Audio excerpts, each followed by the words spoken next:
Hello, Mzansi. Welcome to another episode of Farmers Inside Track. I'm your host, Duncan Masua. Still, we are out in the Bundus in Klerksdorp, and we're chatting to a lady I've always wanted to have a conversation with. She's a bit shy, but hopefully in this interview... I'm very shy. Of course, I'm chatting to Mmadipilo Letlape, and she's a cattle farmer. But she's also got this amazing project which I call an agritourism project. Yes, it is. Which is, of course, the... Nation Camp Farmers Market. Yes, that's the one. Tell us a bit about yourself for the viewer at home who might know you, who might not be aware of who you are. Who is Mmadipilo? So Mmadipilo is a cattle farmer in Rustenburg. So I grew up in a family of farmers. My dad, my uncle, my aunt was a farmer. So growing up, cousins, my brothers would go to the farm and I wanted to be part of it. But every single time they would sideline me. But every single time I would try, I keep going to the farm. And then unfortunately, my dad fell sick. So I had to keep transporting him, take him to the farm. So that's how he started accepting me as the girl child. To be a farmer. Yes, because he actually wanted my brother to be the farmer in the house. So my brother was like, no. This is not what I'm going to do. I'm not going to be a farmer. I'm not going to go to the farm.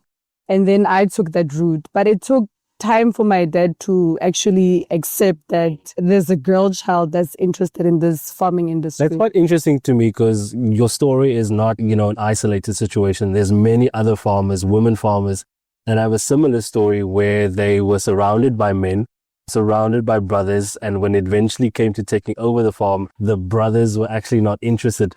How did you navigate that situation when it came to now sort of having to convince your father that you can actually do this? One day I went to the farm and I said to my dad that I can't keep going to the farm and not benefiting anything from this. He left. I went in the kraal and then I left. He said I should leave and then I went to the river because we have a river behind the farm. And then my herdsman called me and said I should come back. So my dad had 3 cows and he said to me, choose one. So one was still a young heifer, one was a bit sick, and the other one was pregnant. And I said to him, I want this pregnant one. Yeah. And he's like, why do you want this pregnant one? I'm like, I'm going to have a calf now. And I can't be taking that one that's still a heifer that still needs to get a bull. And this one is sick and it's not pregnant. So after then, my dad was like, okay, I can see that she knows what she's doing. Yeah. So it's not a problem. We can continue this farming journey with him. So time after, I said to him that you need to start paying me. So I gave him 2 options. Yeah. It was either he pays me with calves or he pays me with a heifer.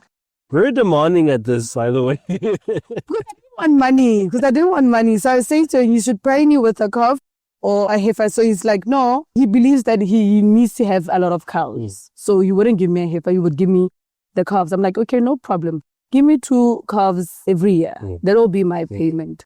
So that's how I started my farming journey.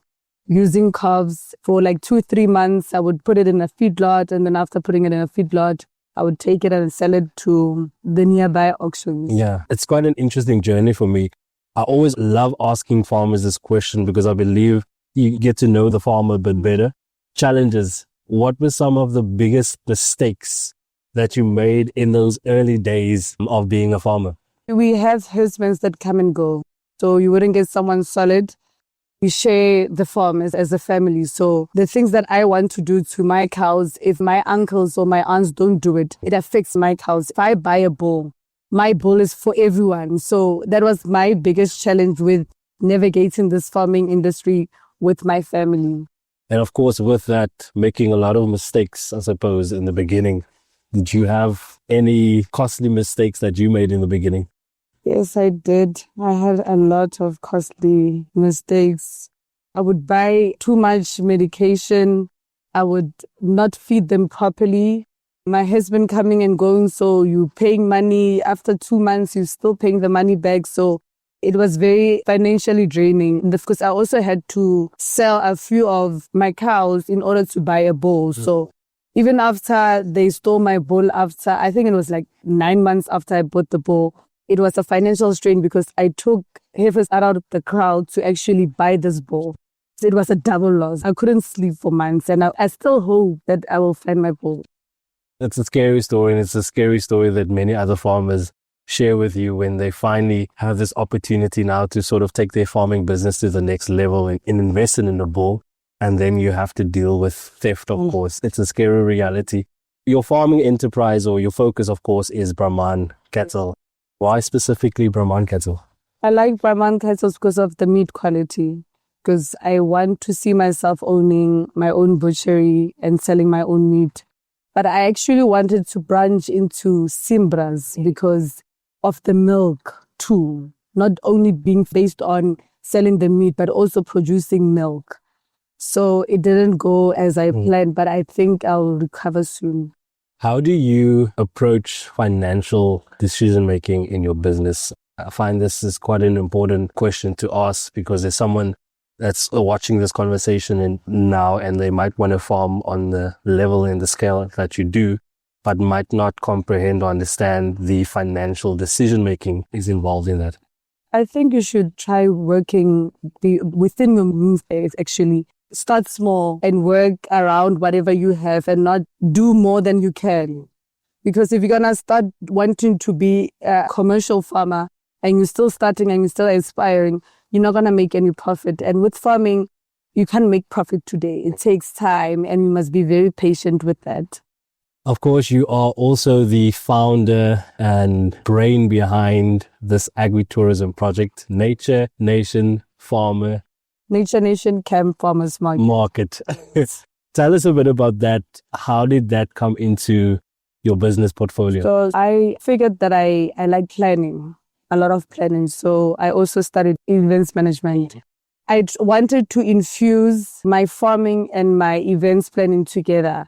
And the only way for me to do this is by actually creating an agritourism event where I can plan events and also put farmers together and trying to put a farming community. So it took years because I started wanting to do the farmers market first and it didn't work out. I tried getting a business partner and that also didn't work out. But I think 2 years later, I was able to now fuse the camp and the farmers market into one. But it's growing day by day. But I'm hoping that one day it will be one of the biggest agricultural events in South Africa. No doubt. What do you think is it about this initiative that makes it work and makes it a standout? We don't just come here to just listen because we are here to also socialize and network, but at the same time also have fun with other farmers. So when you come here, you get to meet other farmers that are into different aspects in the farming industry and we can learn more within that space. And giving also farmers the platform to sell their produce means a lot to me. And of course, now you're attracting farmers from all over Africa. Botswana being Botswana is now here. Finally. Yeah. Hoping maybe Namibia next time, maybe Zim. Yeah. How do you balance these two worlds? On the one side, you have the agritourism and on the other side, you have the cattle. How do you approach decision-making with these two businesses? It's very difficult. I don't want to lie. I'm still learning to balance the two, but I think with time I'll get used to balancing the agritourism and the farming space. But I feel like they both gel together. They complement each other. They complement each other. So I think I just need time. Yeah.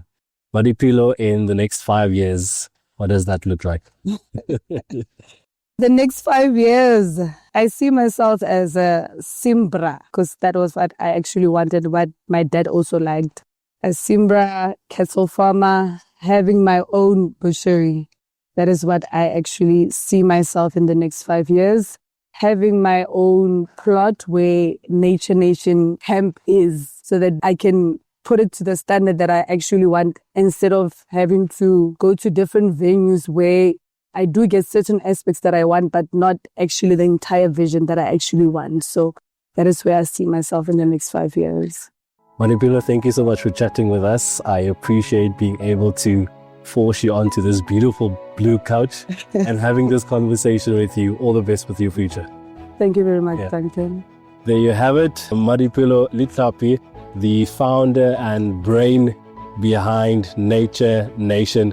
Of course, you can catch all of this on www.foodfromzansi.co.za.